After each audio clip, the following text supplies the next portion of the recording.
অজান্তা যখন 13 বছর বয়স তখন আমার সাথে বিয়ে হয়। তখন ও বুঝতো না বিয়ে কি জিনিস। ওর কাছে তখন বিয়ে মানে একসাথে ঘুমাবো, আমাদের বাসায় থাকবে, এতটুকুই। তাই বিয়ে করতে রাজি হয়। অজান্তা হচ্ছে আমার রোমানা আন্টির মেয়ে। রোমানা আন্টি হচ্ছে আমার মায়ের পুতুল খেলাকালের বান্ধবী। তখন তারা পুতুলকে ছেলে মেয়ে বানিয়ে বিয়ে দিয়েছিল। আর আজ আমার আর অজান্তার বিয়ে, কিন্তু বিয়েতে আমি একটু রাজি না। কারণ পিচ্ছে একটা মেয়েকে কীভাবে বিয়ে করব আমি? আমি ইউনিভার্সিটি পড়ো একটা স্টুডেন্ট, কীভাবে ক্লাস 8-এ পড়া মেয়েকে বিয়ে করি? এত তাতে বিয়ে দিচ্ছে, তার কারণ আমি ইউনিভার্সিটি মায়ের সাথে বসে আড্ডা দিচ্ছিলাম। মা কি জানি মনে করে কলেজে আসছিল। এসে প্রথমে আমাকে আর বাহিকে দেখে। ওরা মনে হচ্ছে আমরা প্রেম করি, তাই বিবাহের আয়োজন। বাড়িটা সেই সুন্দর করে সাজানো হয়েছে, তাতে আমি কি? আমি তো পালাবো, কিন্তু পালিয়ে যাব কোথায়? আগে তো পালাই, তারপর চিন্তা করা যাবে। আমি কামরুল ইসলাম ইথান, অনার্স 2য় বর্ষের ছাত্র। আমার সাথে যার বিয়ে হতে যাচ্ছে তার নাম অজান্তা। পালাতে যাব এমন সময় রুমানা আন্টির কল।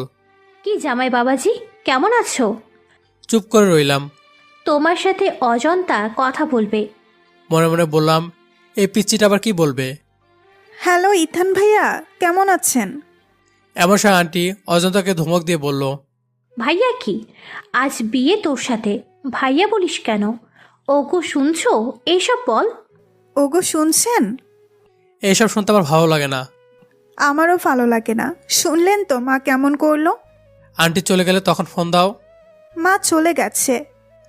কি জন্য ফোন দিয়েছ? আচ্ছা ভাই, আপনার ফোনে গেমস আছে? আপনার ফোন বিয়ের পর ধরতে দিবেন, নাকি আব্বু আমার মতো আপনিও বকা দিবেন? কেন? আমার গেমস খেলতে খুব ভালো লাগে। খেলতে দিবেন তো? বলেন। মনে মনে বললাম, আমি তো বিয়ে করব না, তাও বলি হ্যাঁ হ্যাঁ দিব। আর একটা কথা ছিল, কি? আপনার ফোনে নেট থেকে কার্টুন ডাউনলোড দিবেন। আমার খুব ভালো লাগে কার্টুন। মনে মনে বললাম, আল্লাহ বাঁচাও। কি ব্যাপার, কথা বলছেন না কেন? আপনিও কি আব্বু আম্মুর বকা দিবেন সারাদিন কার্টুন দেখলে? না না, দেখতে পারবা। এই তো আমার লক্ষ্মী জামাই। বলে ফোন কেটে দিল। কয় কি লক্ষ্মী জামাই বলে? এই মেয়েকে কোনোভাবে বিয়ে করা যাবে না। ফোনটা কেটে পালানোর প্ল্যান করলাম, কিন্তু কাজ হলো না। ধরেই নিলাম বিয়েটা করতে হবে। পালাতে তো পারলাম না। এখন ভাবছি আন্টি বাড়ি থেকে পালাতে পারি কিনা। বিয়ে করতে গেলাম, কিন্তু অজান্তাদের বাসায় তেমন কোনো আয়োজন করা হয়নি। কারণ অজান্তা ছোট, যে কোনো ঝামেলা হতে পারে। তাই ভাবলাম অজন্তার সাথে দেখা করে আসি। তাই অজন্তার রুমের দিকে গেলাম। অজন্তাকে সাজানো হচ্ছিল। অজন্তা ঠিক পুতুলের মতো লাগছিল, যেন পুতুল বউকে সাজানো হচ্ছে। আমি দরজার পাশে দাঁড়িয়ে থাকতে দেখে সবাই চলে গেল, শুধু মায়া বাদে। তারপর আমি অজন্তাকে বললাম, অজন্তা তুমি কি বিয়েতে রাজি, নাকি ভয় দেখে রাজি করানো হয়েছে? আমি রাজি, পড়াশোনা করতে ভালো লাগে না। সামনে জিএসসি পরীক্ষা। মনে মনে বললাম, পিচ্ছি কয় কি? ভাইয়া কি ভাবছেন? কিছু না, আমি একটা কথা বলতে চাই। তখন অজন্তা বলল, হ্যাঁ বলেন। তখন আমি বললাম, আমি বিয়েটা করতে চাই না। তাহলে আমার গেমস খেলার কি হবে, আর কার্টুন দেখা? প্লিজ আমাকে পালাতে সাহায্য করো। আমি তোমাকে আমার মোবাইল দিয়ে দিচ্ছি, তোমার যা ইচ্ছে করো, কিন্তু আমাকে পালাতে সাহায্য করো। সত্যি দিবেন? হ্যাঁ সত্যি। আচ্ছা আসেন, আমি পালাতে সাহায্য করব। অজন্তা ফোন হাতে পেয়ে অনেক খুশি।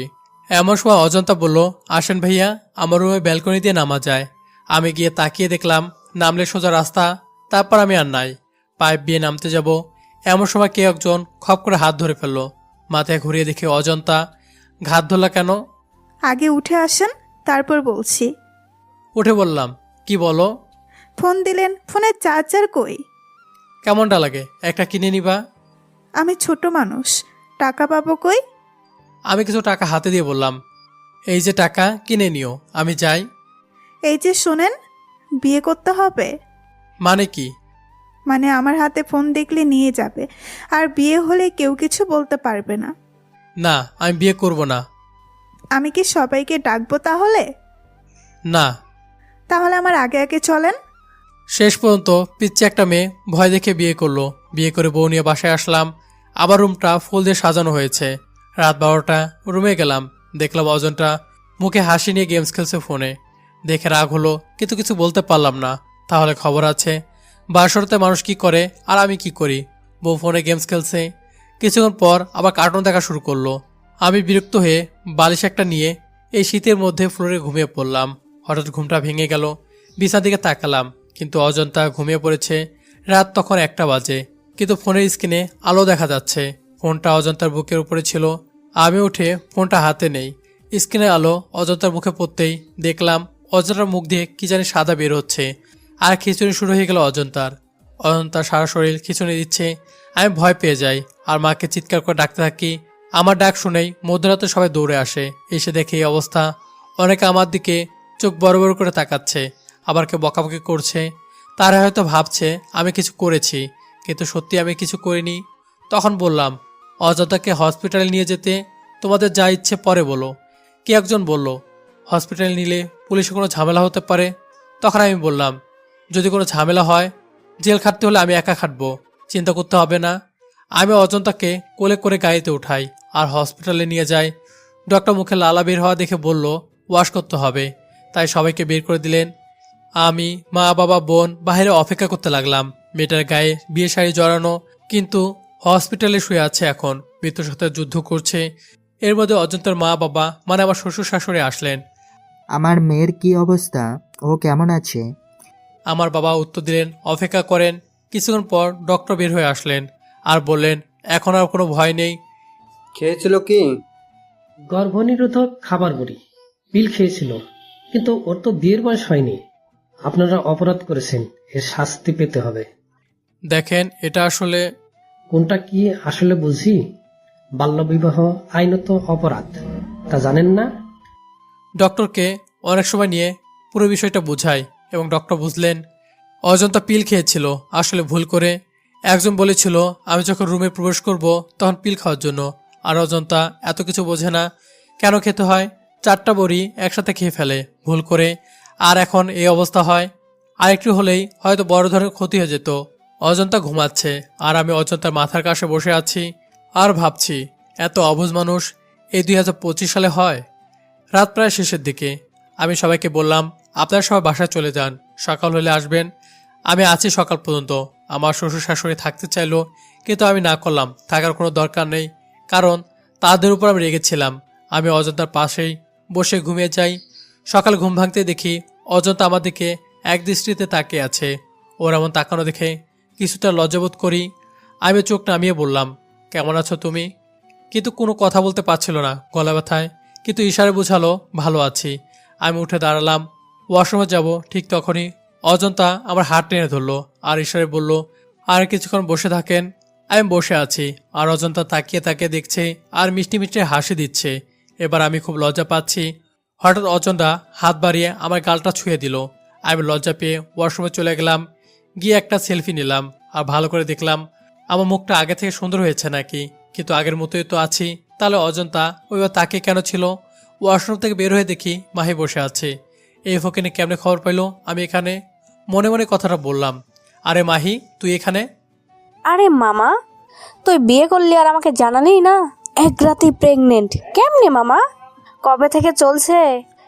বলে গায়ের উপর উঠে পড়লো মাহি। এই কুত্তা, এটা হসপিটাল, গায়ের উপর পড়ছিস কেন? আর কি সব বলিস, প্রেগনেন্ট? আমার হাতটা বকলনামা করে মাহি অজন্তাকে বলল, ভাবি ইথানকে নিয়ে গেলাম। এই আমি কই যাবো রুগী রেখে? এই শালা ট্রিট দিবি না বিয়ে করলি? কিছু কিছু ফ্রেন্ড আছে, যদি মরিও তাও লাশে কানে কানে বলবে মামা মরে তো গেলি, এখন ট্রিট দে। তোর মাথায় কি সমস্যা আছে? আমি হাসপাতালে আর তুই? শালা হসপিটাল থেকে বের হবি না, তখন মজা দেখবি। এই বলে মাহি চলে গেল আর আমি গিয়ে আবার অজন্তার পাশে বসলাম। কিন্তু এখন অজন্তা অন্যদিকে মুখ করে আছে, মুখ কালো করে। আমি ঝিম মেরে নিচের দিকে তাকিয়ে বসে আছি। এমন সময় দরজা খোলা আওয়াজ পেলাম, তাই ভাবলাম বাবা মা আসছে, কিন্তু তাকিয়ে দেখে পুলিশ। ইথান দরজার দিকে তাকিয়ে দেখে পুলিশ দেখে ইথানের বুকটা ধুপধুপ করে উঠল। পুলিশ ইথানের কাছে এসে জিজ্ঞাসা করলো, আপনার নাম ইথান? জি, আমার নাম ইথান। তখনই পুলিশ অজান্তার দিকে তাকিয়ে জিজ্ঞাসা করলো, আপনার নাম কি অজান্তা? পুলিশ ইথানকে ধরে নিয়ে যায় বাল্যবিবাহের অভিযোগে। ইথান, আপনাকে বাল্যবিবাহের অপরাধে গ্রেপ্তার করা হলো। চলেন আমাদের সাথে থানায়। কিন্তু আমরা সব প্রমাণ হাতে পেয়েছি। অজন্তা অনেক বাধা দেওয়ার চেষ্টা করে কিন্তু পুলিশ মানে না। ইথানের বাবা মা বা অজন্তার বাবা মা থাকলে এখন বড় সমস্যা হতে পারত। অর্থাৎ ইথান আর অজন্তার ফ্যামিলি ব্যাচেলার। ইথানের 3 মাসের জেল ও 50,000 টাকা জরিমানা হয়ে যায় 3 মাস পর। আজ ইথান জেল থেকে ছাড়া পাবে। সবাই ইথানের জন্য অপেক্ষা করছে, কিন্তু ইথান পুলিশ সুপারকে রিকোয়েস্ট করলো উনি যেন ইথানের ফ্যামিলিকে বলে ইথানকে কাল ছাড়া হবে, কারণ ইথান ফ্যামিলির উপর রেগে আছে। তাদের জন্য লাল কালির দাগ পড়ে গেল ইথানের জীবনে।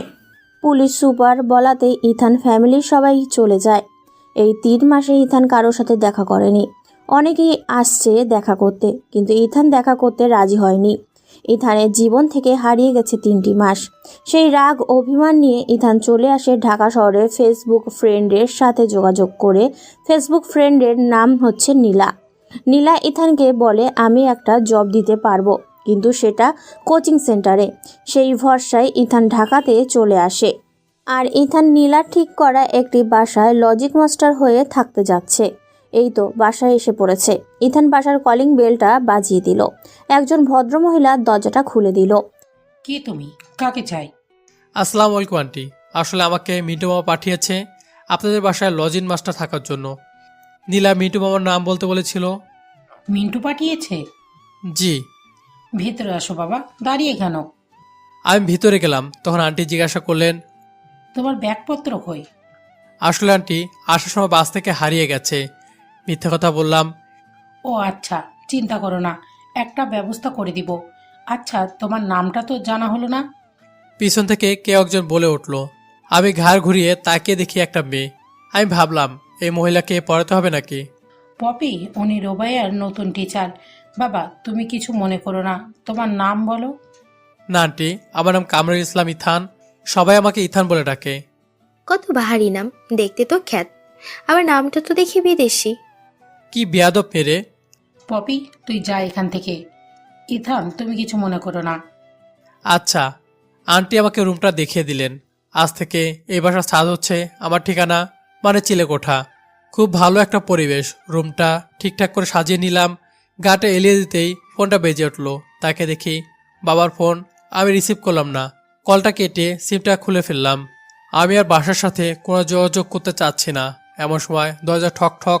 আমি দরজা খুলে দেখি সেই বেয়াদব মেয়েটা। এই যে বাহারি নামের মানুষ, খেতে ডাকছে। এই শুনুন, আমার বয়ফ্রেন্ড আছে, তাই লাইন মেরে কোনো লাভ নেই। শরীরে নাকি কেরোসিনের গন্ধ, নাম রাখছে আতুর আলী। পেতি মতো দেখা যায়। আমি নাকি লাইন মারমু, মনে মনে বললাম। কি স্যার, কষ্ট পেলেন? না, আসলে বলছিলাম আন্টিকে বলবেন একটু পরে আসবো। আর আপনি যেটা ভাবছেন সেটা আমি কল্পনাও করি নাই। পপি মুখ বাঁকিয়ে চলে গেল। তাতে আমার কি, আমার কিছু যায় আসে না। বিকেলে ছাত্রীকে পড়াতে হবে। আন্টি আমাকে পড়ার টেবিলটা দেখিয়ে দিলেন। আমি চেয়ারটা টেনে বসলাম। আন্টি চলে গেলেন। ছাত্রী মানে আমি যাকে পড়াবো তার নাম রুবাইয়া, কিন্তু রুবাইয়াকে এখনো দেখা হয়নি। টেবিলে থাকা বইটা হাতে নিয়ে দেখলাম ক্লাস 8-এ পড়ে। মনে মনে ভাবলাম এখানেও ক্লাস 8। একটু পর রুবাইয়া এসে, আসসালামু আলাইকুম স্যার, ভালো আছেন? আলহামদুলিল্লাহ ভালো, তুমি ভালো আছো? বসো। আমার নাম তো জানেন। হ্যাঁ। যাক, ভদ্র একটা মেয়ে। ভেবেছিলাম বড় বোনের মতোই হবে। স্যার, তাহলে আমরা পড়া শুরু করি। হ্যাঁ করো।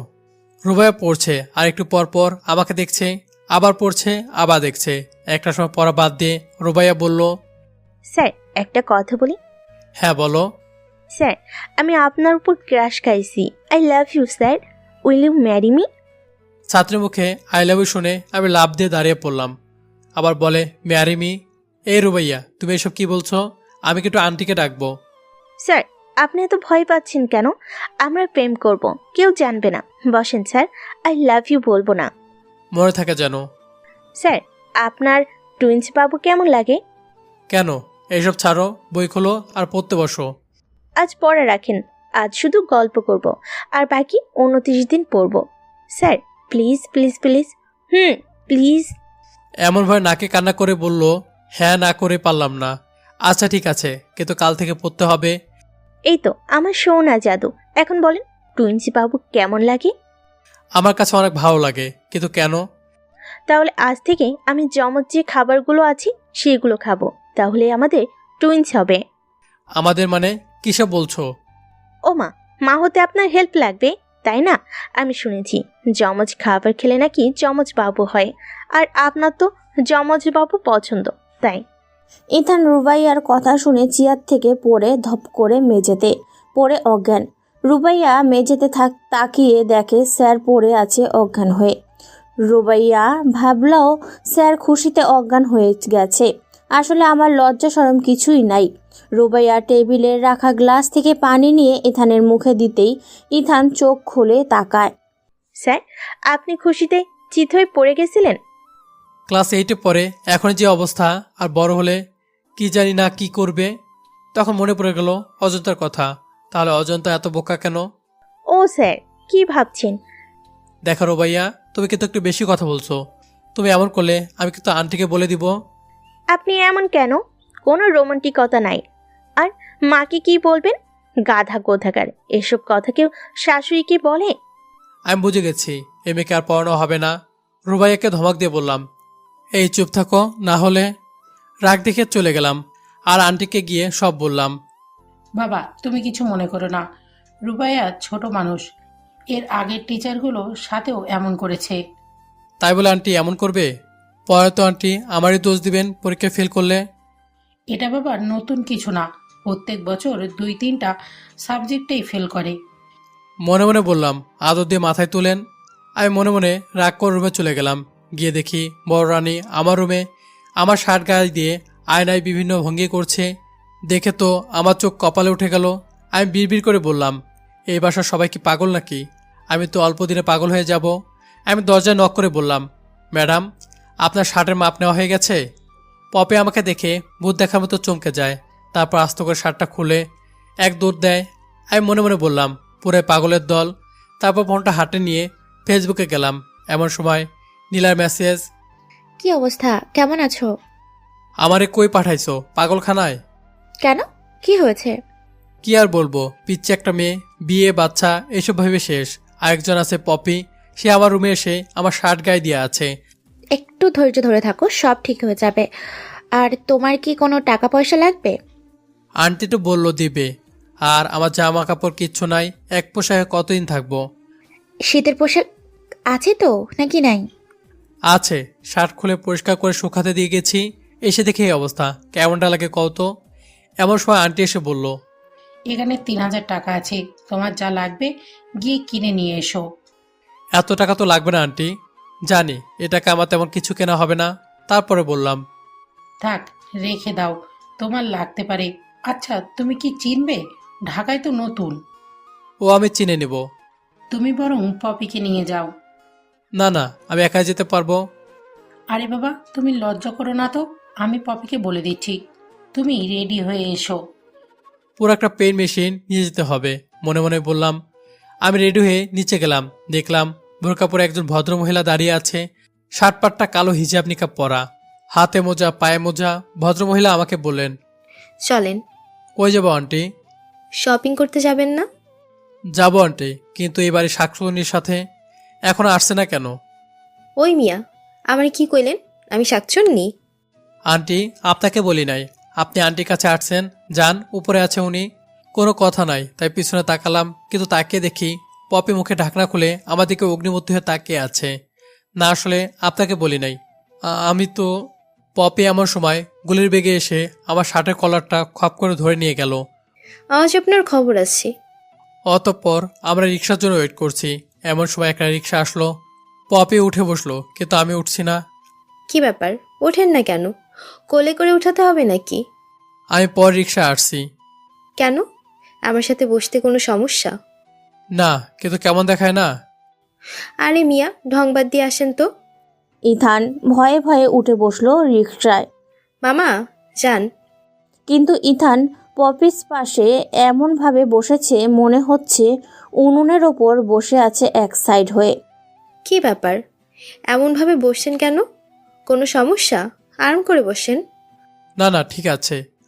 মনে তো হচ্ছে না কোনো ফোড়া হয়েছে নাকি। আরে না। তাহলে ভালো করে বসেন, লোকে ভাববে আমি আপনাকে কিডন্যাপ করে নিয়ে যাচ্ছি। আমি ঠিক আছি তো। আরাম করে বসবেন নাকি জড়িয়ে ধরে বসবো? না না, আমি বসছি। মানুষ ঠিকই বলে, সোজা আঙ্গুলে নাকি ঘি ওঠে না। এবার ঠিক আছে। আপনার গার্লফ্রেন্ড আসছে? চুপ করে আছি। আপনার গার্লফ্রেন্ড আসছে? আবারও চুপ করে আছি। ওই, কথা বলবেন নাকি রিক্সা থেকে ধাক্কা মেরে ফেলে দেব? না, বউ আছে। কথাটা শুনে পপি মুচকি আসলো। আমি কিছু বুঝলাম না। রিক্সাটা গিয়ে থামলো একটা রেস্টুরেন্টের সামনে। ভাড়া দিয়ে আসেন। ভাড়া না হয় দিলাম, কিন্তু আমরা রেস্টুরেন্টের সামনে নামলাম কেন? কারণ আমার অনেক ক্ষুধা লাগছে। ও মা, বাসা থেকে না খেয়ে আসলেন? এইটুকু আসতে খিদা লাগছে? মনে হয় আপনি রিক্সা চালিয়ে আসলেন। কি বললেন? কিছু না, মনে মনে বললাম যে ছেলের সাথে বিয়ে হবে, তার জীবনটা খেয়ে শেষ করে দিবে। পপে কিছু দূর একাই চলে গেছে, পিছু তাকিয়ে দেখে আমি নাই, আবার পিছু এসেছে। এরকম আহাম্মুকের মতো দাঁড়িয়ে আছেন কেন? চলেন। আমি যাব না, আমার ক্ষুধা লাগে নাই। আমি যাব কেন? আপনারে খেতে বলছে কে? আমি খাবো, আপনি দেখবেন। ইথানের ইচ্ছে এই মেয়েটারে এইখানে গলাটা চেপে ধরে মেরে ফেলি। এত প্যারা দেয় কেন? ইথান কোনো কথা না বলে পপির পিছন পিছন চলল। ইথান মনে মনে আজ দেখবে প্যারা দেখতে কেমন লাগে। পপি আর ইথান গিয়ে বসলো। এর আগে রেস্টুরেন্টে কখন আসছেন? আমাদের গ্রামে এসব নাই। সরি, আপনি গ্রামে থাকতেন, এসব তো নাই। তারপর পপে অর্ডার দিল গ্রিল চিকেন, কোক ইত্যাদি। আমি আপন মনে বসে আছি। ওইটা অর্ডার নিয়ে চলে গেল, কিন্তু কিছু দূর যাওয়ার পর পপি ডাক দিয়ে বলল, হটডগ দিয়েন। আমি বোকার মতো ভাব ধরে বললাম, কি হটডগ মানে গরম কুত্তা খাবেন আপনি? নাউজুবিল্লাহ, আমি আন্টিকে বলে দিব আপনি গরম কুত্তা খাইছেন। আরে, আপনি যা ভাবছেন তা না। তাহলে কি? নিয়ে আসলেই দেখতে পারবেন। আচ্ছা, মেয়েটা দেখি কি কি অর্ডার দিয়েছেন। পপে বিরক্ত মনে মেয়েটা আমার দিকে ছুড়ে দিল। আমি মনে মনে বললাম, দেখা চান্দু, প্যারা কেমন লাগে? মেয়েটা হাতে নিয়ে দেখলাম গ্রিল চিকেন। আমি পপিকে বললাম, আচ্ছা পপি, একটা কথা বলেন তো, কি? এই চিকেন জানালার গ্রিলে নিয়ে রান্না করে নাকি বেলকনির গ্রিলে নিয়ে রান্না করে? হো আল্লাহ, দয়া করে চুপ থাকেন, আশেপাশের মানুষ শুনলে কি ভাববে? আচ্ছা চুপ। আরেকটা কথা বলি, কি? ওনারা এত কুত্তা পায় কই? এদিকে কুত্তার খামার আছে? আশেপাশে কিছু মানুষ শুনতে পেয়ে মিটিমিটি হাসতেছে, আর আমার মনটাও নাচতে শুরু করেছে। আপনাকে বলছি না চুপ থাকতে, আর একটা কথা বললে এখানেই কেটে ফেলবো, চুপ থাকেন। কিছুক্ষণ পর গ্রিল চিকেন আর কিছু খাবার দিয়ে গেল। আজ তো একটা মুরগিকে গ্রিল চিকেন বলে? পপের চোখে রাগ, মুখে জোর করে হাসি এনে বলল, জি? ওই ওয়েটার, আজ তো মুরগি দিলেন, একটা খাঁচা দেন, না হলে তো মুরগি দুধ দেবে। এই কথা শুনে রেস্টুরেন্টে সবাই হেসে দেয়। এদিকে লজ্জায় পপি শেষ, বেচের আগে শুধু ফোবাচ্ছে। পপের দিকে তাকিয়ে দেখি চোখ দিয়ে পুরো আগুন ঝরছে। আমি চুপচাপ নিচের দিকে মাথা দিয়ে বসে আছে। বসে আছেন কেন? খান। আমি খাবো না। খেতে বসে চুপচাপ খাবেন, আর মেজাজ খারাপ করবেন না। আমি চিকেনটা সামনে নিয়ে বসলাম। পপি আমার হাতে একটা চাকু আর একটা কাঁটা চামচ দিয়ে বলতে শুরু করলো। 3 মিনিট হয়ে গেল, আমি শুধু খাওয়া বাদ দিয়ে চাকু দিয়ে খোঁচাচ্ছি। এটা দেখে পপি বলল, কি হলো, খোঁজাচ্ছেন কেন? শালা এতক্ষণ ধরে প্লেটের উপর বসে আছে, দেখছি ডিম পাচ্ছে কিনা। পপি তো এবার তেলে বেগুনে জ্বলে উঠল। আপনি কি বোকা নাকি আমার সাথে ফান করছেন? আমি চুপ করে খাচ্ছি। এখন খুব ভদ্রতা দেখাচ্ছেন। এমন সময় ওয়েটার আসলো আর বলল, ম্যাম, আপনার হটডগ। ওই মিয়া, ফাজলামি করেন? এটা গরম কুত্তা? এখানে তো পাউরুটির মতো দেখা যাচ্ছে। কুত্তা সেটে ফুটাও নেই, এটা গরম কুত্তা হয় কিভাবে? 1 টাকাও বিল দেবো না। সরি। এই যে ইথান সাহেব, প্লিজ চুপ থাকেন, আর মাথা কাটবেন না। অনেক লজ্জা দিচ্ছেন, আপনাকে নিয়ে হাসাহাসি করছে মানুষ। আবার পপি বিনয়ে বলল, তাই কিছু আর বললাম না। আমি গ্রিল চিকেন খাচ্ছি খুব কষ্ট করে। একটা হাড্ডি চাকু দিয়ে কাটলাম, কিন্তু কাঁটা চামচে আটকাতে পারছি না, তাই একটু রাগ হলো। কাঁটা চামচে জোরে প্রেশার দিতেই পিছলে আমার প্লেট থেকে ছিটকে হাড্ডিটা পাশে টেবিলে বসা একজন মুখে গিয়ে লাগে। পপি তাড়াতাড়ি করে মেয়েটার কাছে গিয়ে টিস্যু দিয়ে মুখ মুছিয়ে দিল, কিন্তু ভদ্র মেয়েটি পপিকে অনেকগুলো কথা শোনায় দিল। কথাগুলো অবশ্য আমাকেই বলেছে, কিন্তু আমার গায়ে লাগে নাই। আমি তো মহা খুশি। এখনো বসে আছেন কেন? খাওয়াটা শেষ করে যাই। আপনার আর খেতে হবে না। মেয়েটি কত কথা বললো, আপনার গায়ে লাগলো না? কথাগুলো কি আমাকে বলেছে? মানুষ এতটা গন্ডার হয় জানতাম না। এতগুলো কথা বললো, আনকালচার, গ্রাইমা, খ্যাত, কত কি বললো। আপনার সম্মানে এতটুকু লাগে নাই? না, আমার লাগবে কেন? সরি, আমার ভুল হয়েছে, বিলটা দিন। বিল? কিসের বিল? বিদ্যুৎ বিল নাকি গ্যাস বিল? পপি এবার প্রচুর রেগে আমাকে বলল, আজ একবার বাসায় যাই, তারপর তোর কি অবস্থা করি দেখ। এই আপনি আমাকে তুই তুই করছেন কেন? আমি আপনার বয়সে বড় এবং আপনার ছোট বোনের টিচার। ভদ্রভাবে কথা বলুন। ভদ্রতা কারে কয় কত প্রকার, আজ বাসায় নিয়ে তোর শিখামুশালা হরামি। পাবলিকের সামনে আমার মাথাটাই কাটা গেল। আচ্ছা বলবেন তো কিসের বিল? উফ, এতক্ষণ যে খাইলাম আর আপনি মুরগির ঠ্যাং দিয়ে ক্রিকেট খেললেন, বিল দিতে হবে না? ও মা, আমি বিল দেবো কেন? এখানে আর একটা কথা বললে এখানে মার শুরু করব কিন্তু। এখনই দিন বলছি। পপির যে রাগ কিছু করে বসতে পারে, তাই ভয়ে ভয়ে বিল দিতে গেলাম। ম্যানেজার, বিল কত হয়েছে? স্যার বিল তো আপনার হাতে, দেখেন কত। বিল দেখে আবার পপিকে রাগানোর ইচ্ছে হলো, তাই ম্যানেজারকে বললাম, ওই মিয়া ফাজলামি করেন? 115 টাকার কেজি মুরগি খাওয়াইয়া 910 টাকা নিতে চান? আর গরম কুত্তা দেওয়ার কথা ছিল, সেটা কই? স্যার এটা তো গরম কুত্তা না, হট ডগ। হট অর্থ গরম আর ডগ অর্থ কুত্তা, তাহলে কি দাঁড়ালো গরম কুত্তা? স্যার আপনি বুঝেন না যে এই যে ম্যাডাম। ডাকেন ম্যাডামকে। কি হয়েছে? স্যারের থেকে টাকা নেওয়া যাবে না, প্লিজ আপনি দিয়ে দেন। কি ব্যাপার, টাকা দিচ্ছেন না কেন? আরে 115 টাকা কেজি মুরগি খাওয়াইয়া 910 টাকা চাইতেছে। ওই ম্যানেজার, আমার সাথে আমার এলাকায় চলেন, 115 টাকা কেজি মুরগি কিনে দিব। এমন সময় পপি আমার সাইড পকেট থেকে মানবি একটা বের করে করা 1000 টাকার নোট দিয়ে বলল, বাকিটা টিপস। বলে খপ করে আমার শার্টে কলার ধরে টানতে টানতে রেস্টুরেন্ট থেকে বের করলো। আরে ছাড়েন, ছিঁড়ে যাবে শার্ট, মাত্র 3 বছর পরেছি, নতুন শার্ট ছিঁড়ে যাবে। 3 বছরের শার্ট, তাও মাত্র নতুন? আমার মাথায় শয়তানি বুদ্ধি আসলো, তাই ম্যানেজারকে ডাক দিলাম আর আসতে বললাম, জি স্যার বলুন। আমি বুঝি আপনাদের কষ্ট। ঢাকা শহরে মনে হয় সব কুত্তা শেষ, তাই আর মানুষকে গরম কুত্তা দেওয়ার বদলে পাউরুটির মতো কিছু একটা দিচ্ছেন। না স্যার তা না। বুঝি আমাদের কিশোরগঞ্জে যায়েন, অনেক কুত্তা আছে, পাগলা কুত্তা, কালা কুত্তা, লাল কুত্তা, সাদা কুত্তা। আর মানুষকে খেতে দিয়েন আর বলবেন hot black dog, red dog. এমন সব পপি ঘাত ধরে নিয়ে গেল। রেগে ফেটে যাচ্ছে মনে হয়। আমি মিটিমিটি হাঁটছি। তারপর একটা রিক্সা নিল। 20 মিনিট বসেছিলাম, একটা কথা বলি না, বিশ্বাস করেন।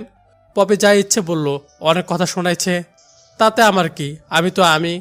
আজ যে প্যারা দিয়েছি সারা জীবন মনে রাখবে।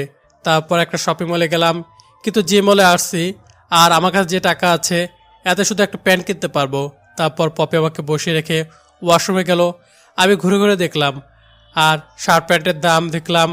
আবার 2000 টাকায় কিচ্ছু হবে না। একটু পর পপি আসলো আর এসে আমাকে বলল, সরি রেস্টুরেন্টে বাজে ব্যবহারের জন্য। ঠিক আছে। আচ্ছা আমরা এখানে আসলাম কেন? আপনার জন্য। আপনি কি কি কিনবেন দেখেন। আসলে এত টাকা আমার কাছে ব্যালেন্স নেই। আমার যা দরকার ফুটপাথ থেকে কিনে নিব। আজব, আমার টাকা আছে তো, দেখেন কি কি নেবেন। সরি, আপনার টাকা নিতে পারবো না। আন্টি আমাকে টাকা দিয়েছেন। আপনাকে টাকা দিতে আমার টাকা পড়ছে, মা টাকা দিছে আমার কাছে আপনার জন্য, আর বাকি 3000 আপনার হাত খরচ। আমি তো পুরো অবাক, এত টাকা আন্টি কেন দিবে? নাকি পপি মিথ্যা বলছে? তারপর পপিকে বললাম, না আমি এত টাকা নিতে পারবো না, আন্টি আমাকে 3000 টাকা দিছে, এতেই হবে। আজব তো, এ টাকা তো মাই দিচ্ছে। আমি এই টাকা নিতে পারবো না, কারণ আন্টি আমাকে কিছুই বলেনি। চলেন বাইরে থেকে কিনে নিব। আরে দাঁড়ান স্যার, আমি কিছু কিনবো, আমার সাথে চলেন। আচ্ছা। কিন্তু পপি ছেলেদের প্যান্ট শার্ট এইসব দেখছে, তাই দেখে আমি বললাম, কি ব্যাপার, আপনি প্যান্ট শার্ট দেখছেন কেন? আমার প্রয়োজন। কথাটা শুনে আমি পপির দিকে তাকিয়ে আছি। এভাবে হা করে তাকিয়ে আছেন কেন? না মানে, বাইরে বের হলে পর্দা করে বের হন, আর বাসায় পরবেন প্যান্ট শার্ট? ও হ্যালো, আমার জন্য না, আমার বয়ফ্রেন্ডের জন্য। আর আমার বয়ফ্রেন্ডের হাইট আপনার সাথে ম্যাচিং করে। আপনার গায়ে যেটা লাগবে সেটা আমার বয়ফ্রেন্ডের গায়েও লাগবে। আমি মনে মনে ভাবলাম, যাক আমার তাহলে ভুল ধারণা ছিল, পপির তো বিয়ে পাচ্ছে। আপনার আবার বয়ফ্রেন্ড আছে? কেন থাকতে পারে না, বয়স তো আর কম হলো না। আপনার কোনো সমস্যা? বাইরে ফিটফাট আর ভিতরে? কি বললেন? কিছু না। অনেক ঘোরাঘুরি করে শপিং করা শেষ হলো, আর আমি বাহির থেকে প্রয়োজনীয় যা দরকার সব কিনে নিলাম। এর আগে কখনো ফুটপাথ থেকে কোনো কিছু কেনা বা পরা হয়নি, এইবারই প্রথম। 15 দিন পর পর শপিং করা ছেলেটা আজ ফুটপাথ থেকে জামা কাপড় কিনে। এইসব ভেবে ঠোঁটে কোনো হাসি চলে আসলো, আর পপি তা দেখে ফেলে। আপনি হাসছেন কেন? এমনি। সব কেনাকাটা শেষ করে রিক্সা জোরে দাঁড়িয়ে আছি, এমন সব ফোনটা বেজে উঠলো। তাকে দেখি নীলার ফোন। আমি ফোনটা রিসিভ করে, হ্যালো নীলা। আমি মাই শর্মা। আন্টি আসসালামু আলাইকুম, ভালো আছেন? কিন্তু আন্টি কোনো কথা বলছে না। Hello aunty, aunty. নীলা আর নেই, আজ সকালে অ্যাক্সিডেন্ট করে সেখানেই মারা যায়। বলে কান্না ভেঙে পড়ে আন্টি। নীলার মরার খবরটা শুনে মনটা খুব খারাপ হয়ে গেল। মেয়েটা ফেসবুক ফ্রেন্ড ছিল, কখনো দেখা হয়নি। প্রথম ও শেষবার দেখা করার খুব ইচ্ছে ছিল, কিন্তু তাও হলো না, কারণ লাস্টটা গ্রামের বাড়িতে নিয়ে যাওয়া হয়েছে, আর আমি যা চিনি না। মুহূর্তে মনটা খারাপ দেখে, আর চোখের করে থাকা অশ্রু দেখে পাশে থাকা পপি জিজ্ঞাসা করলো, কার ফোন ছিল? কি হয়েছে? কোনো সমস্যা? আপনি কাঁদছেন কেন? কাঁদছি কারণ আমার সব থেকে কাছের মানুষটা আজ আমাকে পর করে চলে গেছে, না ফেরার দেশে। যে যাওয়ার সে তো গেছে, প্লিজ আপনি কাঁদবেন না, চলেন বাসায় যাই। 6 মাস পর পপির সাথে এখন আমার বন্ধুত্বপূর্ণ সম্পর্ক।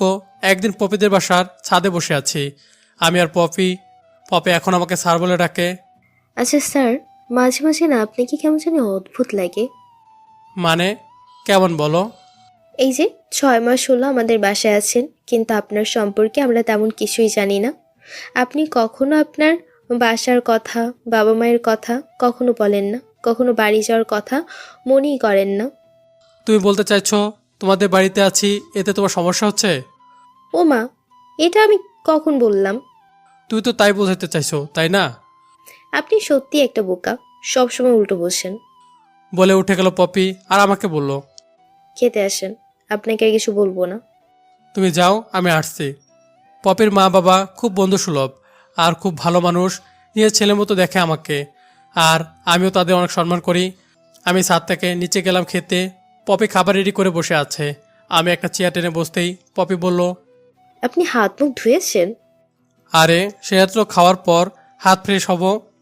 আচ্ছা, আপনি আমার বসা কেন? পপির মা বাবা ড্রয়িং রুমে বসে পত্রিকা পড়ছিল। পপি আর ইথানের এই দুষ্টু মিষ্টি ঝগড়া দেখে পপির বাবা আফজাল সাহেব, পপির মা লায়লা মুচকি হাসলেন।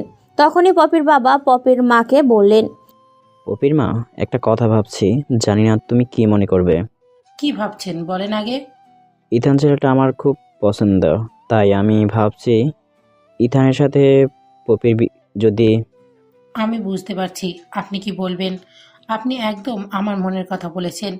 অনেক দিন হলো কথাটা আপনাকে বলবো বলবো ভাবছি, কিন্তু সাহস পাই না। ওদের দুজনকে কিন্তু মানাবে ভালো, আর আমাদের তো 2 মেয়ে, আমাদের যা আছে তাতেই তো ওরাই পাবে। কিন্তু ইথান কি রাজি হবে? পপির মা, তুমি তাহলে এক কাজ করো, তুমি ইথানের সাথে কথা বলো, সাবধান পপি যেন জানতে না পারে। আচ্ছা, আমাদের পপি কি রাজি হবে? পপির মা, তুমি সেই বোকাই রয়ে গেলে। পপির ভাবসাব দেখে বুঝতে পারো না? কিন্তু রাসেল বলল আজ নাকি কাদের নিয়ে আসবে, পপিকে নাকি দেখবে। রাসেলকে বলে দাও আমরা ছেলে পেয়ে গেছি, খুব ভালো ছেলে, যেমন আমরা চেয়েছিলাম। কিন্তু রাসেল নাকি তাদের কথা দিয়ে ফেলেছে, নিয়ে আসবেই। আচ্ছা তাহলে আসুক, পরে আমরা বলবো ছেলে আমাদের পছন্দ হয়নি। আচ্ছা ঠিক আছে, আর পপিকে দেখে যাক আগে, পরে ইথানকে বলি। মানে বলতে পারবো তোমার জন্য আজ যারা দেখতে এসেছিল তাদের না করে দিয়েছি। এটা ঠিক বলছো পপির মা। পরের দিন সকালবেলা কোনো একটা কাজে ইথান সকালে বের হয়ে যায়। বের হওয়ার সময় বলে গেল, আমি একটা কাজে বের হচ্ছি আন্টি, ফিরতে সন্ধ্যা হবে। আচ্ছা ঠিক আছে, কিন্তু তাড়াতাড়ি এসো। ইথান বের হয়ে গেল আর পপি সকালে উঠে ইথানকে খুঁজতে লাগলো, কিন্তু নেই। এখন মায়ের কাছে জিজ্ঞাসা করবে, কিন্তু ভয় পাচ্ছে। এমন সময় পপির মা লায়লা এসে পপিকে বলল, আজ কলেজে যাওয়ার দরকার নেই। কেন না? কাজ আছে, তাই আজ কলেজে যেতে হবে না। পপি কিছু বুঝলো না। পপির মা চলে যাবে এমন সময় পপি তার মাকে জিজ্ঞাসা করলো, ইথান স্যার কই? ইথান খুব সকালে বের হয়েছে, কাজ আছে নাকি, ফিরতে সন্ধ্যা হবে। কথাটা বলে লায়লা বেগম চলে গেলেন। দুপুরের দিকে কিছু মেহমান আসলো, যেগুলো পপি চিনে না, সাথে আবারও রাসেল মামা। তখন পপি রুবাইয়াকে বলল, এই রুবাইয়া শোন। আচ্ছা রুবাইয়া, রাসেল মামার সাথে যে লোকগুলো আসছে তারা কে জানিস? কেন আপু, তুই জানিস না? না, কে ওনারা? তোকে দেখতে এসেছে। আমাকে দেখতে এসেছে কেন? আমার কি হয়েছে? তুই আসলে গাধি মার্কা, তোকে বিয়ে দিবে তার জন্য। কথাটা শুনে পপির বুকটা তখন কেঁপে উঠল, কারণ ইথান স্যারকে যে অনেক ভালোবাসে পপি। পপির বুকে তখন অজানা এক ভয় কাজ করছে, তার বুকের ভেতরটা ধুকপুক করছে। পপি দৌড়ে গেল মায়ের কাছে। মা, মা, মা, ওনারা নাকি আমাকে দেখতে এসেছে। হুম। আমি এখন বিয়ে করব না। কেন বিয়ে করবি না? আমি আরো পড়াশোনা করব। পড়াশোনা নাকি অন্য কিছু? কাউকে পছন্দ করিস? একটু খোঁচা দিয়ে বলল কথাটা ইথানকে পছন্দ করে কিনা সেটা জানার জন্য, কিন্তু পপি না করে দিল। তখন পপির মা আবারও বলল, ওনারা আসছে, দেখে যাক। পড়তে চাইলে পড়বি, দেখলেই যে বিয়ে হবে তা তো আর না। মায়ের কথা শুনে পপি কিছুটা স্বস্তির নিঃশ্বাস ফেললেও। আর আজ ইথানকে আমার মনের কথা জানাতে হবে, আমি যে তাকে ভালোবেসে ফেলেছি। হ্যাঁ, আজকেই বলবো। সন্ধ্যায় ইথান বাসায় ফিরে। ইথানের রুমটা হলো ছাদের, তাই রুমের দরজা খুলবে হঠাৎই চোখের দৃষ্টিটা গিয়ে পড়ে ছাদের কোণে কেউ একজন শাড়ি পরে দাঁড়িয়ে আছে। কিন্তু ইথান চিনতে পারে কে, তাই দেখার জন্য এগিয়ে যায়। গিয়ে দেখে, আরে পপি, তুমি তো আজ চেনা যাচ্ছে না। দারুণ লাগছে তোমায়, অনেক সুন্দর লাগছে শাড়িতে। তাই? আচ্ছা, রুবাইয়া বললো আজ নাকি তোমাকে দেখতে এসেছিল। একটুর জন্য মিস করলাম, দেখতে পারলাম না। কি পছন্দ হয়েছে? না। বুঝতে পেরেছি। মেয়েদের না মানে হ্যাঁ, লজ্জা বলতে পারছে না। আমার কত আশা, তোমার বিয়েতে আমি নাচবো, গাইবো, খাওয়া দাওয়া করবো, কত কি। আচ্ছা স্যার, আপনি কিছুই বুঝতে পারেন না? কি বুঝতে পারি না? আমি আপনাকে ভালোবাসি, আর বিয়ে করলে আপনাকেই করব। পপির কথাটা শুনে আমি মোটেও আকাশ থেকে পড়লাম না, কারণ আমি তা 6 মাস আগে বুঝতে পেরেছি, যখন 10,000 টাকা শপিং করে দিয়েছিল বফের নাম করে, নিজে শপিং বাদ দিয়ে। আচ্ছা পপি, দেখো, আঙ্কেল আন্টি তোমাকে অনেক বিশ্বাস করে, আমি এসবের মধ্যে নাই। পপি তখন ইথানের বুকে ঝাঁপিয়ে পড়ে বলতে শুরু করে, আমি এসব জানি না কে কি ভাবলো বা মনে করলো। আমি তোমাকে ভালোবাসি, আর তুমি ছাড়া আমার জীবনে কেউ নেই। ইথান নিজের বুক থেকে পপিকে তুলে বলল, আচ্ছা দেখা যাক কি হয়। তুমি চোখ মুখ মুছে নিচে যাও, আমি এখন অনেক ক্লান্ত, আর আমি বাইরে থেকে খেয়ে এসেছি, রাতে আর খাবো না। পপি নিচে গেল। ইথান খুব চিন্তায় পড়ে গেল, যেটা নিয়ে ভয় ছিল সেটাই হলো। সকালবেলা পপি ঘুম থেকে উঠে হাসি মুখে ছাদে এসে ইথানের দরজা নক করে, কিন্তু খুলছে না। অনেকক্ষণ পরে খেয়াল করে দেখলো বাহির থেকে দরজা নক করা। তা দেখে পপি মনে মনে বলল, এত সকালে কই গেল। দরজা খুলে ভেতরে যায় পপি, আর দেখে ইথান নাই, আর ব্যাগটাও নাই। পাশের টেবিলের ওপর একটা কাগজ দেখতে পায় পপি। পপি চিঠিটা পড়ে মেঝেতে বসে পড়ল। বুকটা ফেটে যাচ্ছে কষ্টে, কারণ ইথান বাসা ছেড়ে চলে গেছে, আর অন্য কেউ ইথানের জীবনে আছে। পপি ভাবতেও পারেনি ইথান এমনটা করবে। সকালে পপিকে রুমে না পেয়ে ছাদে আসে পপিকে খুঁজতে আসে পপির মা। এসে দেখে পপি ইথানের রুমে ফ্লোরে বসে কাঁদছে, তাই দেখে পপির মা। পপির কাছে যায় আর জিজ্ঞাসা করে কি হয়েছে। পপির মা চিঠিটা খুলে দেখে। আঙ্কেল আন্টি, আমাকে মাফ করে দিবেন চোরের মতো পালিয়ে আসার জন্য। আমি না বলে আসছি, এর একটা কারণ আছে। কাল যখন পপি বলল সে আমাকে ভালোবাসে, আমি আপনাদের অনেক সম্মান করি, আর আপনারা আমাকে নিয়ে ছেলের মতো দেখেছেন। আমি কি করে আপনাদের সাথে বেইমানি করি, তাই তো আপনাদের না বলে চলে গেলাম। আর পপিকে ভালো একটা পাত্র দেখে বিয়ে দিবেন। আর একটা কথা, আমি বিবাহিত, সেটা পপিকে প্রথম দিনে বলেছিলাম, কিন্তু ও বিশ্বাস করে নাই।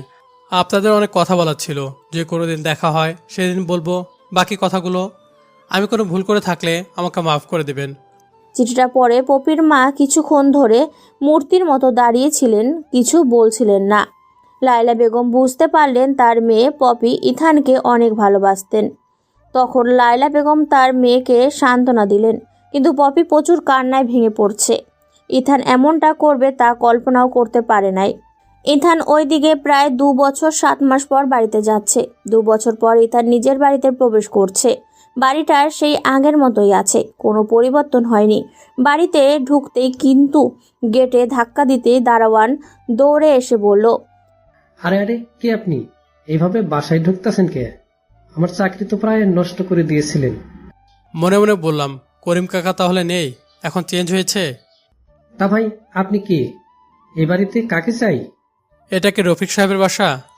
জি, এটা রফিক স্যারের বাসা। ও, তাহলে আমাকে এই বাসায় ঢুকতে হলে কি করতে হবে? আপনি কার কাছে আইছেন তার নাম বলতে হইব, তারপর আমি বাসা থেকে অনুমতি নিয়ে আসুন, তারপর আপনাকে যাইতে দেব। আমি শারমিন ম্যামের সাথে দেখা করব। আচ্ছা, আপনি এখানে একটু দাঁড়ান, আমি ভেতর থেকে অনুমতি নিয়ে আসছি। ইথান সরাসরি যেতে পারতো পরিচয় দিয়ে, কিন্তু একটু দেখতে চায় তাদের একমাত্র ছেলের জন্য তাদের কতখানি ভালোবাসা। দারোয়ান ভেতরে গেল, তা গিয়ে বলল, খালাম্মা, আপনার সাথে একজন লোক দেখা করতে আসছে। কে আসছে? নাম কি? কোথা থাকে? তা তো জানি না, শুনে আমি এখনই আসছি। এর আগে কি এখানে আসছিল? না খালাম্মা, এর আগে দেখি নাই কোনোদিন। তাহলে ভুল করে আসছে। যা, আর বিরক্ত করবি না, আমার মাথাটা খুব ধরেছে। দারোয়ান এসে ইথানকে বললেন, ভাই, আপনি মনে হয় ভুল করছেন, আপনি যে বাসা খুঁজছেন। না, এটা সেই বাসা। প্লিজ আপনি গিয়ে বলেন ইথান আসছে। না ভাই, আমি যাইতে পারবো না, কারণ এইবার গেলে আমার চাকরি শেষ। আপনি শুধু গিয়ে বলেন ইথান আসছে, আপনার চাকরি নট হবে না। আর মিয়া কিসের ইথান শীতান কইতাছেন? খালাম্মা খুব মাথা ব্যথা, মানা করছে। ইথান তখন 100 টাকার একটা নোট বের করে, একবার যাবেন তো? ভালোবেসে যখন দিচ্ছেন তো না করি কেমনে? আপনি এখানে বসেন, আমি এখনই আসছি। দারোয়ান আবার ভিতরে গেল, গিয়ে বলল, তুই আবার আসছিস? খালাম্মা, ওনার নাকি খুব দরকার আপনাকে। নাম কি? নামটা জানি কি কইলো, ভুলে গেছি। আবার যদি আসিস তোর খবর আছে। আচ্ছা, আর আসবো না, কিন্তু নামটা কি জানি কইলো, ইথান নাকি সিথান? কি নাম বললি? ইথান। ইথান, মনে পড়ছে, ইথান। ইথানের মা তখন দৌড়ে বের হলো। গেটের দিকে তাকিয়ে দেখলেন ইথান দাঁড়িয়ে আছে, তার 7 রাজার ধন। ইথানকে দেখে ইথানের মায়ের চোখে পানি চলে আসে, আর দৌড়ে গিয়ে রাস্তায় হাউমাউ করে কেঁদে জড়িয়ে ধরলেন, আর বললেন, তুই কোথায় ছিলি এতদিন আমাকে ছেড়ে? বল কোথায় ছিলি তুই? আমাকে ছেড়ে কেমনে ছিলি? ইথানের চোখেও পানি। দারোয়ান হাঁ করে তাকিয়ে বলল, আচ্ছা খালাম্মা, উনি কে? আরে ছাগল, ও ছোট সাহেব। তুই ওকে চিনিস না? তুই আগে আমাকে বললি না কেন ইথান আসছে? আজ থেকে তোর চাকরি শেষ। না মা, আমি না করেছিলাম, থাক। ভাইজান, আপনার 100 টাকা। রেখে দেন। ইথানের মা ইথানকে নিয়ে বাসার ভেতরে গেল। ডাইনিং রুমে বসিয়ে ইথানকে বলল, বাবা, তুই এতদিন কোথায় ছিলি? এমন শুকিয়ে গেছিস কেন? মা, কই শুকাইছি? আগে তো ছিলাম 60 কেজি, এখন 65 কেজি। তুই বললেই হলো, এই হাড় দেখাচ্ছে। সত্যি, মায়ের ভালোবাসার সাথে দুনিয়ার কোনো ভালোবাসার তুলনা হয় না। মা, নুসরাত কোথায়? ওকে তো দেখতেছি না। ও তো স্কুলে এখন। ও, আমার বাইকটা কই? স্টোর রুমে আছে। আগে আমি তোর বাবাকে এখনই ফোন দিচ্ছি, তুই এখানে বস, আমি এক্ষুনি ফোন করে আসছি। মা বাবাকে ফোন করে আসতে বলল। 5 মিনিটের মধ্যে দেখি বাবা এসে হাজির। বাবা এসে কান্নাকাটি শুরু করলো। তারপর বাবা বললেন, আচ্ছা অজন্তা কই, দেখছি না তো। মনে মনে বললাম, ও এখন আমাদের বাড়িতে আছে। ও তো গোসল করছে, এখন বের হয়নি। তুই উপরে যা, ফ্রেশ হ। অজান্তা উপরে আছে, দেখলে অনেক খুশি হবে। তুই যাওয়ার পর আর এই বাড়ি থেকে বের হয়নি। কেন? জানি না, আমাদের বাসা থেকে স্কুলে যায়। নুসরাতের স্কুলেই ভর্তি হয়েছে, ওদের বাড়ি যায় না। আমি তো কিছু বুঝলাম না। আমি উপরে গেলাম, খুব ক্লান্ত থাকায় রুমে এসে শার্ট খুলেই বিছানায় চিত হয়ে শুয়ে পড়লাম। এমন সময় ওয়াশরুমের দরজা খোলার শব্দ পেলাম। তাকিয়ে দেখি, যা দেখা যেন মোটো প্রস্তুত ছিলাম না। ছোট ছোট কাপড় মানে কী সব পরে অযথা বের হয়ে আসলো। ইথান অজন্তার দিকে তাকাতেই অজন্তা দেখে ফেলে ইথান বিছানায় শুয়ে আছে। তা দেখে কিছুটা অবাক হয়ে দাঁড়িয়ে থাকে অজন্তা, কিন্তু ইথান এখনও করাতে অজান্তা বুঝতে পারে, দৌড়ে ওয়াশরুমে ঢুকে যায়। এতদিন পর আসছে, এসেই উনি দেখে ফেললো এমনভাবে, এখন আমি ওনার সামনে যাব কিভাবে? কিছুক্ষণ পর অজন্তা জামা কাপড় পরে বের হলে লজ্জা লজ্জা ভাব নিয়ে, কিন্তু অজন্তা রুমে এসে দেখে কেউ নেই, মানুষের চিহ্ন পর্যন্ত নেই। রুম থেকে বাইরে তাকিয়ে দেখলো, খাটের তলায়ও দেখলো, কোথাও নেই। অজন্তা ভাবলো, ওইটা কি তাহলে ভুল ছিল? হয়তো তাই, সারাক্ষণ ভাবি তো ওনারকে, তাই হয়তো ভুল দেখেছি, ভূত ছিল হয়তো। অজন্তা বুকের ওপর থেকে ওড়নাটা বিছানার ওপর রেখে আয়নায় নিজেকে দেখছে আর চুল আঁচড়াচ্ছে। এমন সময় আবারও ইথান এসে হাজির। একবারও অজন্তা ইথানকে দেখে তড়িঘড়ি করে ওড়নাটা বুকের ওপর দেয়, দিয়ে আবারও তাকায়, দেখে ইথান নাই। এটা কি হলো? আজ এত ভুল দেখছি কেন? আবার আসুক, দেখাবো মজা। আমার ভাবনায় এসে এত প্যারা দিচ্ছে। অজন্তা এবার ওনাটা বিছানায় আর রাখলো না, নিজের গলায় ঝুলিয়ে কাজে মন দিল। কিছুক্ষণ পর আয়নায় তাকিয়ে দেখলো ইথান দরজার পাশে দাঁড়িয়ে আছে। এইবার অজন্তা বলল, এখন আর আপনার থেকে চোখ সরাবো না। আপনি এত লজ্জা হয়েছেন কেন? যখনই একটু অন্য অবস্থায় থাকি তখনই আপনি আসেন আমার কল্পনায়, কিন্তু এই কেমন কল্পনা বুঝলাম না। আসছেনই যখন আর যেতে দিব না। বলে অজন্তা তার ওড়নাটা গলা থেকে নিয়ে দূরে ছুঁড়ে ফেলে দিল আর বলল, দেখেন, তাও আর আমার কল্পনা থেকে যাবেন না প্লিজ। ইথান ভূত দেখার মতো তাকিয়ে আছে। জীবনে খালি চোখে একবার প্রথম দেখছে তো তাই। অজন্তা হাত থেকে চিরুনিটা নিচে রেখে তাকিয়ে দেখে ইথান আর তাকিয়ে নেই, উধাও হয়ে গেছে। আর ইথান বাইরে এসে ভাবে, শালা এটা কি হচ্ছে। প্রথম ইথান এতটা ভেবে বের হয় অজান্তা গোসল করে রুমে আসবে, আমাকে দেখে হয়তো একটু লজ্জা পেয়েছে, তাই আবারও আসে, দেখে ওড়না নাই আর কাজও শেষ হয় নাই, তাই আবারও বের হয়। কিন্তু কিছুক্ষণ পর আবারও আসলে পাগল মেয়েটা কল্পনা ভেবে ওড়না ছুঁড়ে ফেলে দিল। আবার গেলে যে কি খুলে ফেলে আল্লাহ জানে। আমি আর ভেতরে যাব না। আর তার চেয়ে আমি নুসরাতকে স্কুল থেকে নিয়ে আসি। ইথান স্টোর রুম থেকে বাইকটা বের করে দেখলো সেই আগের মতোই চকচকে আছে, একটু ধুলো জমে নাই। তার মানে বাইকটা কেউ প্রতিদিন মুছে। মাকে গিয়ে জিজ্ঞাসা করলো ইথান, মা, আমার বাইকটা তো সে আগের মতো চকচক করছে। নুসরাত প্রতিদিন বাইকটা মুছে রাখে। তুই থাকতে প্রতিদিন ময়লা করতো তোকে রাগানোর জন্য, আর এখন প্রতিদিন মুছে রাখে। ইথানের যা মনে হলো বোনটার প্রতি অন্যায় করা হয়েছে, ওর তো কোনো দোষ ছিল না। টিফিন টাইমে আমি গেলাম নুসরাতের স্কুলে। অফিস রুমে গিয়ে স্যারের কাছ থেকে ছুটি নিলাম। তারপর নুসরাতের ক্লাসরুমে যেতে নুসরাত আমাকে দেখে দৌড়ে আসলো, কিন্তু হঠাৎ থেমে গেল। একটু পর কাছে আসতেই আমি বললাম, কেমন আছিস? বাসায় চল, ছুটি নিয়েছি। নুসরাত চুপচাপ গিয়ে বাইকের কাছে দাঁড়ালো। ইথান বাইক স্টার্ট দিতেই পেছনে চুপ করে বসলো। ইথান রাস্তায় এত কথা বলল, কিন্তু কোনো কথার উত্তর দিল না নুসরাত। ইথান বাইকটা রেখে ভেতরে যেতেই দেখলো অজান্তা আর তার মা টেবিলে খাবার সাজাচ্ছে। হঠাৎই অজান্তার চোখ দুটো ইথানের দিকে পড়ে। অজান্তা নিজের দিকে তাকিয়ে দেখলো জামা কাপড় সব ঠিকই আছে। অজান্তা ইথানের দিকে তাকিয়ে ইশারায় বলল, মা আছে, এখন দেখানো যাবে না কিছু। আজকাল কি আমি জেগে জেগে স্বপ্ন দেখছি নাকি? যাই হোক, দেখতে তো পাচ্ছি। এত লুচু হওয়া তো ভালো না, যখন তখন এসে পড়া যাবে না। এমন সময় মা রান্নাঘর থেকে বলে উঠল, অজান্তা, ইথানকে ফ্রেশ হয়ে খেতে আসতে বলো। অজান্তা কথাটা শুনে অবাক হয়ে যায়। কি বললেন মা? ইথানকে বলো ফ্রেশ হয়ে আসতে। ছেলেটা এতদিন কোথায় কি খেয়েছে কি জানি। মানে বুঝলাম না, আপনি কিভাবে দেখলেন? পাগল মেয়ের কথা শোনো। যাও তো মা, আগে বলে আসো।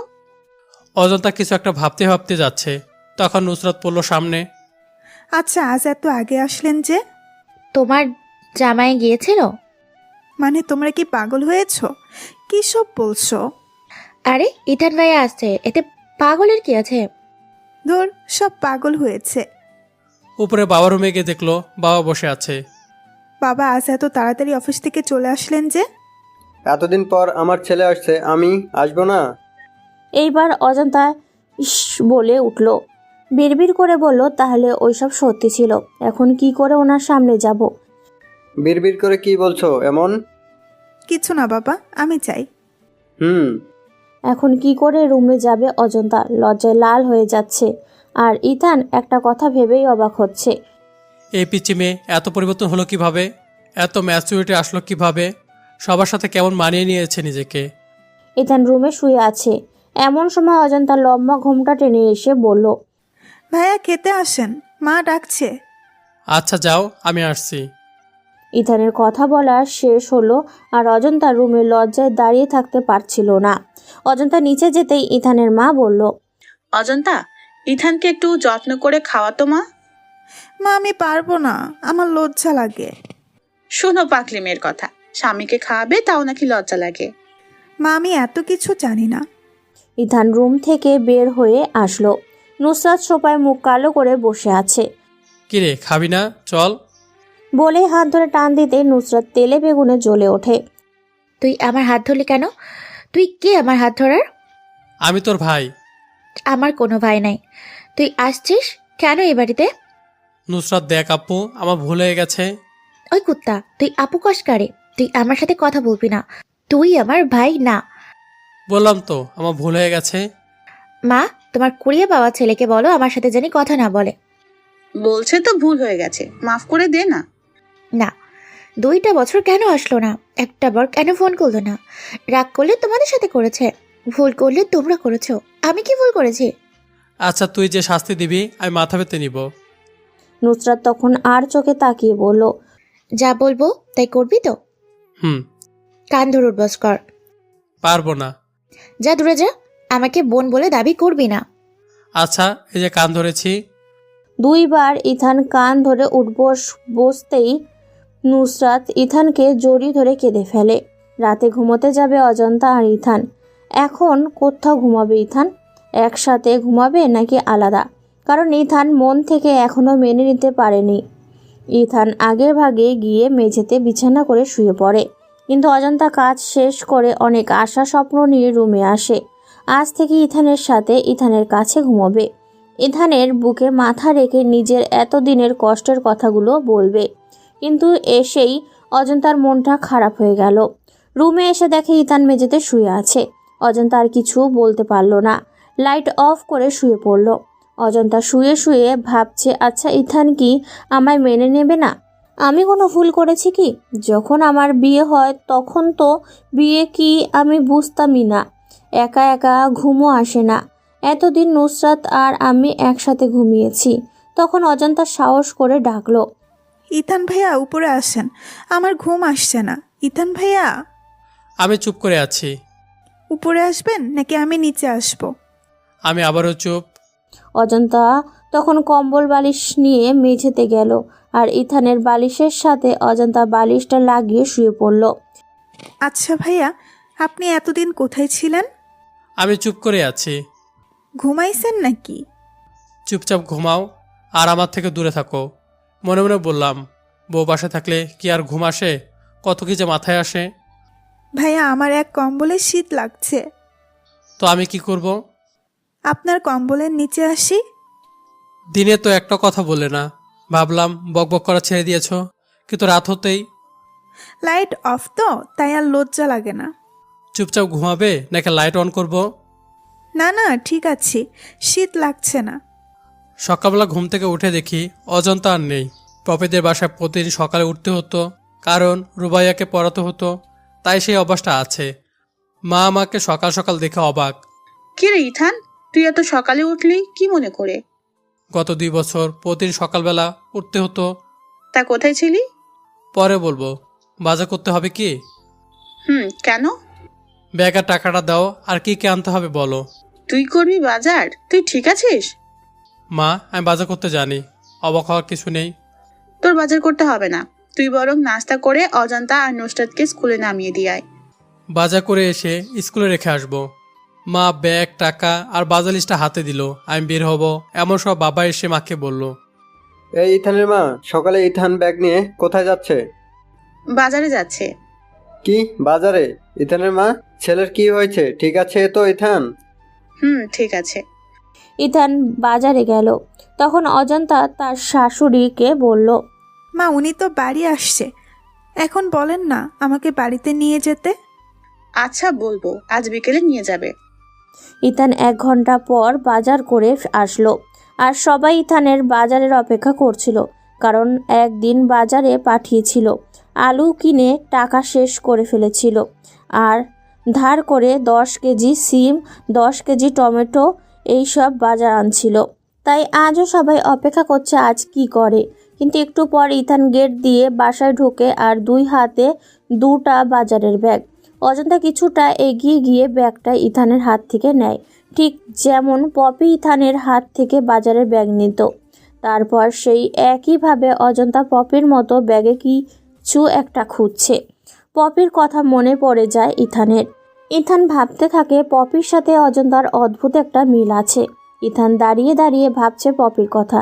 এমন সময় অজন্তা বলে উঠল, আচ্ছা, খাবার কিছু আনেন নাই? ঠিক পপিদের বাসায় যখন বাজার করি, পপি প্রথম দিন এই কথাই জিজ্ঞাসা করেছিল। তারপর থেকে প্রতিদিন পপির জন্য কিছু আনতে হতো। অজন্তার কথার উত্তরে ইথান বলল, না, এরপর থেকে আনবো। পপির কথা ভাবতেই ইথানের মনটা খারাপ হয়ে গেল। চুপ করে বসে রইল সোফাতে ইথান। তখন ইথানের মা গিয়ে জিজ্ঞাসা করলো, ইথান, একটা কথা বলতে চাইছিলাম। হ্যাঁ মা, বলো। অজান্তা মেয়েটা অনেকদিন হলো আসছে, ওদের বাসায় যায় না। তুই নিয়ে গিয়ে ঘুরে আসতি যদি। ইথান কিছুক্ষণ চুপ থেকে বলল, আচ্ছা, কবে যেতে হবে? আজ গেলে ভালো হয়। অজন্তার বড় ভাইয়ের আজ বিয়ে ঠিক হওয়ার কথা, সেখান থেকে লোকজন আসবে। না মা, ওইসব লোকজনের ভিড়ে নেই। তাহলে বিকালে যা। আচ্ছা। অজান্তা আর আজ খুশির ঠেলা স্কুলে গেল না। সন্ধ্যার সময় রওনা দিলাম শ্বশুরবাড়ির উদ্দেশ্যে। যেতে 30 মিনিটের মতো লাগে। রিক্সা দিয়ে যাচ্ছি। আজ প্রথম শ্বশুরবাড়িতে। অজন্তাকে আজ খুব হাসি খুশি দেখাচ্ছে, কারণ অনেকদিন পর বাড়ি যাচ্ছে। আজ বেশ সুন্দর লাগছে, কিন্তু সেটা অজন্তাকে বলা হয়নি যে আজ তোমাকে খুব দারুণ লাগছে। যাই হোক, বাসায় গেলাম। অজন্তার মা বাবা, মানে আমার শ্বশুর শাশুড়ি, আমাকে দেখে অনেক অবাক হলো। সকাল সকাল আসলে কি হতো? আসলে একটু কাজ ছিল, তাই মিথ্যা বললাম। অজন্তার মা অজন্তাকে বলল, তুই ভিতরে যা, আমি একটু ইথানের সাথে কথাবার্তা বলি। অনেকদিন পর এসেছে ছেলেটা। অজন্তা ভিতরে গেল, আর শাশুড়ি ফাও কথা বলেই যাচ্ছে। আমি কিছু বিরক্ত হলাম, কিন্তু কিছু করার নেই, শুনতেই হবে। কিন্তু একসময় অজন্তার কথা শুনতে পেলাম। জানো বাবা, আমার মেয়েটা তোমাকে অনেক ভালোবাসে, আর আগের মতো ছেলে মানুষই করে না। তখন আমি একটু তার কথায় মন দিলাম। তুমি যেদিন বাড়ি ছেড়ে চলে গেলে সেদিন বলেছিলাম চল বাসায় যাই, এখানে থেকে আর কি হবে। অজান্তা তখন বলেছিল ইথান চলে গেছে তোমাদের উপর রাগ করে, আমার উপর না। আমি এই বাড়ি ছেড়ে কোথাও যাব না। কিন্তু আমি বলেছিলাম তুই কেন থাকবি, কি জন্য? তোকে তো বউ বলে মানেই না। তখন অজান্তা বলেছিল আমি ইথান ভাইয়ার জন্য আজ বেঁচে আছি। সেদিন যদি ইথান ভাইয়া না বলতো আমার বউকে আমি হসপিটালে নিয়ে যাব, এতে যা হয় হবে, জেল খাটতে হলে আমি খাটবো। তার কথাটা আজ আমার কানে বাজে। শাশুড়ির কথাটা শুনে ইথানের একটু অবাক লাগলো। সেদিন কি বলেছিল ইথানই মনে নাই, আর অজান্তা সে কথা মনে রাখছে। শাশুড়ির সাথে কথা শেষ করে অজন্তা রুমে গেলাম, ফ্রেশ হলাম। আর আমি অজন্তাকে বললাম, আমি যাই এখন। কোথায় যাবেন? বাসায় যাব। মাত্র তো আসলেন, 7-8 দিন থাকেন, তারপর যান। না, এটা তোমার বাসা, তুমি থাকো। এটা কেমন কথা বললেন? আপনার তো শ্বশুর বাড়ি। তো তো চলেন বাসায় যাই, আমিও চলে যাব। তুমি যাবা কেন? বিয়ের পর মেয়েদের স্বামীর বাড়ি হয় নিজের বাড়ি, তো আমি আমার বাড়ি যাব। এমন সময় শ্বশুর মশাইয়ের আগমন। কি হয়েছে বাবা? একটু বাসায় যাব। মাত্র তো আসলা, আর বাড়ির কথা ভুলে যাও। 2 দিন পর জয়ের বিয়ে মাত্র ঠিক করলাম। আমি বাপু একা এত কিছু করতে পারবো না, তোমাকে থাকতে হবে। না। তুমি একমাত্র মেয়ের জামাই, তুমি না থাকলে এসব দেখবে কে? আর তোমাকে ছাড়াই বিয়ে ঠিক করা হলো, রাগ করলি না তো বাবা? না না, রাগ করবো কেন? তুমি চাইলে জয়ের হবু বউকে দেখে আসতে পারো, তোমার অপছন্দ হলে না করে দিব। না না, দেখার দরকার নাই। আমি বিয়ের সকল দায়িত্ব নিলাম। বিয়েটা কোথায়, মানে আমার হবু ভাবির বাসা কোথায়? ঢাকা মিরপুর 10 নম্বর সেক্টর। ঢাকার কথা শুনে ইথানের পপির কথা মনে পড়ে যায়, আর ভাবে এই সুযোগে পপিদের বাসায় যাওয়া যাবে। 2 দিন পর বিয়ের কাজে আমি অনেক ব্যস্ত। কেনাকাটা সবকিছু আমারই করতে হচ্ছে। ঢাকায় বরযাত্রী গেলাম। মেয়ে পক্ষ বিয়ে অ্যারেঞ্জটা করেছে একটা কমিউনিটি সেন্টারে। কমিউনিটি সেন্টার থেকে পপিদের বাসায় যেতে 10 মিনিট লাগে রিক্সা দিয়ে যেতে। গাড়ি থেকে নেমে আমি পপিদের বাসা যাওয়ার জন্য প্রস্তুতি নিচ্ছি। এমন সময় শ্বশুর এসে বলল, তুমি এখানে দাঁড়িয়ে আছো, আসো সবার সাথে পরিচয় করিয়ে দেই। এমন সময় অজন্তা এসে বলল, বাবা আগে ভাবিকে দেখব তারপর। আচ্ছা, তাহলে ইথানকে নিয়ে যা, দেখে আয়, তারপর পরিচয় করিয়ে দেই। ইথান যাবেই না, কিন্তু অজান্তা টানতে টানতে নিয়ে গেল নতুন বউ দেখতে। কাছাকাছি চলে গেছে প্রায়, হঠাৎই ইথানের দুটো থেমে গেল। অজন্তা বলল, কি ব্যাপার, আসেন, আমি এখান থেকে দেখি, তুমি যাও। ইথানের পা থেমে গেছে অন্য একটা কারণে। যে বউ সেজে বসে আছে সে অচেনা কেউ না, বউ সেজে বসে আছে পপি। ইথান দেখতে পেল পপি বউ সাজে বসে আছে। হঠাৎ পপির চোখ দুটো ইথানের দেখা পায়। ইথানকে দেখে পপির বুকের ভেতরটা মুচড়ে ওঠে আর অজানা কষ্টের স্রোত ঝরতে থাকে। কিন্তু ইথান তখনই পপির সামনে থেকে সরে যায়। ইথান আড়ালে গিয়ে ভাবতে থাকে সামনে না জানি কত বড় বিপদের মুখোমুখি হতে হবে। ইথান ভালো না বাসলেও পপির জন্য একটা দুর্বলতা কাজ করে। কেমন যেন লাগে তা বলে বোঝানোর মতো না। এমন সময় ইথানের সামনে পড়ে পপির বাবা। আসসালামু আলাইকুম আঙ্কেল, কেমন আছেন? ওয়ালাইকুম আসসালাম, ভালো। তা তুমি কেমন আছো? আঙ্কেল আসলে পপি। পপির আজ বিয়ে, তুমি খেয়ে বিদায় হও। পপির বাবা ভাবছে ইথানের বিয়েতে হয়তো ঝামেলা করতে এসেছে, কিন্তু এমন সময় ইথানের শ্বশুর এসে ইথানকে বলল, আরে বাবা, তুমি এখানে? তোমাকে আমি খুঁজেই পাচ্ছি না। ও, তুমি দেখি বিয়ের সাথে কথা বলছো? তখন পপির বাবা কিন্তু হকচকিয়ে গেলেন আর আমার শ্বশুরকে বললেন, বিয়াই, আপনি ইথানকে চিনেন? আরে ইথান তো আমার মেয়ের জামাই, আর আপনি চিনেন কিভাবে? বাবা, আমরা মাত্র পরিচয় হলাম। ও আচ্ছা, বেয়াই, ও হচ্ছে ইথান, আমার একমাত্র মেয়ের জামাই। খুব ভালো ছেলে, আপনারা কথা বলেন। বলে আমার শ্বশুর চলে গেল। ঠিক তখনই পপির বাবা বলল, মিথ্যা বললা কেন? ইথান মাত্র কি আমরা পরিচয় হলাম? আঙ্কেল, যা বলেছি পপির ভালোর জন্য বলেছি। মানে? আমি যে আপনার বাসা থাকতাম সেটা বলার দরকার নেই কাউকে। আচ্ছা ঠিক আছে। এদিকে পপির বিয়ের আসর থেকে উঠে গেছে ইথানকে খুঁজছে। লোকজন বলা বলি করছে মেয়ে এমন করছে কেন। ইথান আস্তে করে বিয়ে বাড়ির থেকে সরে পড়ে, কারণ ইথান বুঝতে পারল তার উপস্থিতিতে বিয়ে বাড়িতে কোনো ঝামেলা হতে পারে। তাই ইথান কমিউনিটি সেন্টার ছেড়ে অজন্তাকে নিয়ে পপিদের বাসায় গেল। আজ অজন্তাকে সব খুলে বলবে ইথান, কিন্তু অজন্তা বারবার জিজ্ঞাসা করছে, আচ্ছা, আমরা কোথায় যাচ্ছি? আমরা এখন পপিদের বাসায় যাচ্ছি, পপিকে? যার সাথে তোমার ভাইয়ের বিয়ে হচ্ছে। আচ্ছা, আপনি ভাবিদের বাসা চিনেন কিভাবে? আগে চলো, তারপর সব বলবো। ইথান অজন্তাকে নিয়ে পপিদের বাসার ছাদে গেল। আচ্ছা, আপনি বিয়ে রেখে এখানে নিয়ে আসলেন কেন? কারণ আমি বিয়ের অনুষ্ঠানে থাকলে বিয়েটা হবে না। মানে? বলছি, রুমে আসো। আমি যে রুমে থাকতাম সেই রুমে নিয়ে গেলাম।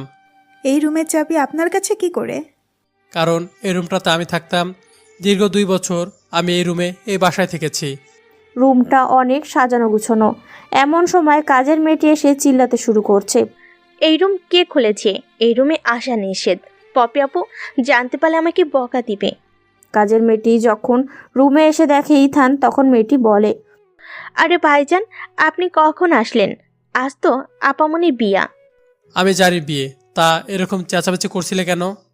আসলে আপনি যাবার পর পপি আফা রুমটাতে কাউরে আসতে দেয় না। সে একাই এসে এই রুমে বইয়া থাকে, কান্দে। দেখেন আপনার প্রতিটা জিনিস কিভাবে যত্ন করে রাখছে। আচ্ছা ভাইজান, আপনার সাথে উনি কে? ওই তো তোমার ভাবি, মানে আমার বউ। ভাইজান, আপনি বিয়া করছেন, কত সুন্দর। কবে বিয়া করলেন? এ বাসায় আসার আগে। ও তুমি বুঝবে না। আপনার থাকেন, আমি যাই তাহলে, অনেক কাজ আছে। বলেই কাজের মেয়েটি চলে গেল। তারপর ইথান অজন্তাকে বলল, কিছু বুঝতে পারলে? যা বুঝলাম, মেয়েটি আপনাকে ভালোবাসে, কিন্তু কিন্তু কি? আপনিও কি তাকে ভালোবাসেন? এবার ইথান পুরোই ফেঁসে গেল, কি বলবে এখন। আসলে আমি পপিকে ভালোবাসি না, কিন্তু পপি আমাকে লাভ করতো। কিন্তু হ্যাঁ, পপির প্রতি আমি দুর্বল। দুর্বল মানে? আপনি তাহলে পপিকে লাভ করেন? না, আমি তোমাকে লাভ করি। কি বললেন? যা শুনেছ একদম ঠিক। আবার বলেন না। আমি তোমাকে ভালোবাসি। কথাটা শুনে অজন্তা ইথানকে জড়িয়ে ধরে। ইথানকে জড়িয়ে ধরে অজন্তার মনের অজানা সুখের হাওয়া বইতে লাগলো। তখন অজন্তা বলল, শুধু আপনার জন্য দীর্ঘ 2টা বছর আমি অপেক্ষা করেছি, শুধু এই দিনটার জন্য। এবার অজন্তা ইথানের বুক থেকে উঠে কপালে কিস করতে চাইল, কিন্তু অজন্তা একটু শর্ট হওয়ায় পারল না। এত লম্বা হয়েছেন কেন? একবারে তালগাছের মতো। একটু এবার ঝোঁকেন। হ্যাঁ, এই যে ঝুঁকলাম। একটা ভালোবাসার পরশ দিল ইথানের কপালে। ইথান কিছুটা লজ্জা পেল, কিন্তু চুপ করেই রইল। আর আমি ঠিক আছি, তুমি তো পিচ্ছি। এই, আমাকে একদম পিচ্ছি বলবেন না। আমি অনেক বড়। যদি আপনি থাকতেন তাহলে এখন একটা বাচ্চা থাকতো কোলে। চুপ, চলো যাই। অজন্তা ইথানের হাত ধরে বলল, আচ্ছা চলেন। দুজনে চলে গেল কমিউনিটি সেন্টারে, কিন্তু অজান্তা কি হলো ইথানকে এক মুহূর্তের জন্য চোখের আড়াল করে না। কেউ ডাকলেও কোনো কাজ দিলে অজান্তা যেতে দেয় না, হাত ধরে থাকে। ওয়াশরুমে গেলেও বাইরে দাঁড়িয়ে থাকে, জিজ্ঞাসা করলে বলে, আপনাকে চোখের আড়াল করতে পারছি না, আপনি আমার সাথে থাকবেন। কি? বলছি আপনার সাথে সবসময় আমি থাকবো। দেখো অজন্তা, এটা বিয়ে বাড়ি, অনেক কাজ, এই কাজগুলো আমি ছাড়া কে করবে? আপনার করতে হবে না, অনেক মানুষ আছে তার জন্য। তোমার বাবা মানে আমার শ্বশুর অনেক রাগ করবেন। করলে করবে, চলেন তো ওই দিকে যাই। এদিকে পপির চোখ দুটো শুধু ইথানের অপেক্ষায়। অনেক দিন ইথানকে দেখে না, আকুল হয়ে আছে ইথানকে দেখার জন্য। কিন্তু বাবা মায়ের পীড়াপিড়িতে পপি বিয়েতে সমমত দেয়, কারণ সেটা ছিল ইমোশনাল ব্ল্যাকমেল। আর ইথান বিয়ের সময় পপির থেকে দূরে ছিল, যাতে কোনো সমস্যা না হয়।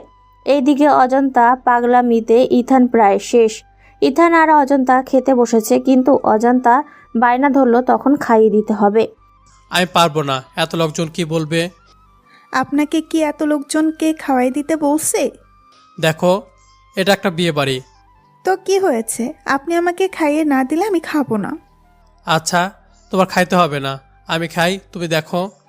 আপনি এমন কেন? আমার যদি এখন ডান হাতটা কেটে যেত তাহলে খাইয়ে দিতেন না? তখন হয়তো দিতাম, কিন্তু তোমার হাতটা তো ভালো আছে, খাও। হাত কাটা থাকলে এই বিয়ে বাড়িতে খাইয়ে দিতেন। দিতাম। কেন, তখন মানুষজন কিছু মনে করতো না? আরে বোকা, তখন তো মানুষ দেখতো তোমার হাতে ব্যান্ডেজ। বুঝতে পারছি। অজন্তা কিছুক্ষণ চুপ করে বসেছিল, আর ইথান আপন মনে খাচ্ছে। কিন্তু টেবিলের থেকে কাচের গ্লাস নিচে পড়ে ভেঙে গেল। ইথান খাওয়ার বন্ধ করে তাকালো। ইথান দায়িত্বের থাকায় একজন লোককে বললেন, ভাই এইগুলো তুলে নিয়ে যান। কিন্তু তার আগেই অজন্তা একটি কাচের টুকরো নিয়ে নিজের ডান হাতে একটা টান দেয়। টুকরোটি দিয়ে ধারালো থাকায় এক টানে কেটে যায়। ইথান এই করতে করতে কেটে ফেলে। এখানে চিল্লাচিল্লি না করাই ভালো, তাই ইথান পকেট থেকে রুমাল বের করে চেপে ধরে ফার্মেসিতে নিয়ে যায়। হাতে ব্যান্ডেজ করে নিয়ে আসে। ইথানের চোখ দুটো রাগে লাল হয়ে আছে, এখন কিছু বলছে না, লোকজন আছে বলে। ব্যান্ডেজ করার শেষে অজন্তার হাতটা শাড়ি দিয়ে ঢেকে রাখতে বলল, যাতে কেউ না দেখে, দেখলে হয়তো হট্টগোল হবে, তাই দেখানোর দরকার নেই। ইথান অজন্তাকে ছাদে নিয়ে গেল আর ঠাস ঠাস করে একটা থাপ্পড় বসিয়ে দিল অজন্তার মায়াবিনী গালে। গালটা মুহূর্তে লাল হয়ে গেল। এইসব পাগলামি আমার একদম ভালো লাগে না। এসব মানে কি? অজন্তা মাথা নিচু করে আছে, মুখে কোনো কথা নাই।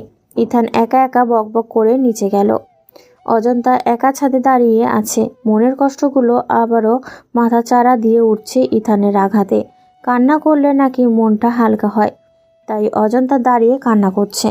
অজন্তা নীল আকাশের দিকে তাকিয়ে আছে। এমন সময় পেছনে এসে কেউ দাঁড়িয়ে আছে, তার টের পেল। তার কান্না ভেজা নয়ন দুটো হাত দিয়ে মুছে পেছনে তাকালো, দেখলো ইথান দাঁড়িয়ে আছে।